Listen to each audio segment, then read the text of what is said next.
Atëherë, jemi në qendrën e votimit 19-15 në shkollën Gjergj Fishta në Prishtinë dhe kjo qendër votimi ka gjithsej 6890 votues me të drejtë vote. Qendra ka fillu procesin e votimit dhe ka qenë e gatshme që në orën 7 në mëngjes. Janë 8 vend votime në këtë qendër. Mendoj që procesi ka shku mirë s'paku deri tash, nuk kemi pas pararregullsi për të shënuar.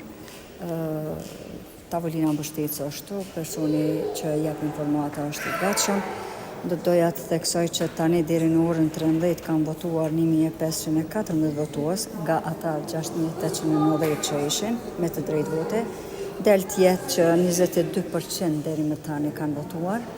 Ndoshta është e rëndësishme me cek që në zgjedhjet e dhjetorit deri në ora 13 kanë votuar 23%. Del tjetë që herës kaluar 1% më shumë e qytetarëve kanë votuar se sa këtë radhë. Po si, dje veç janë rregulluar vend votimit dhe është ardhur materiali jo sensitiv, ndërsa sot dikun te ora 6, para orës 6, veç kanë ardhur kryesuesit me materialin sensitiv dhe mendoj që gjithçka ka shkuar në rregull s'paku deri tash për informatave që i kemi.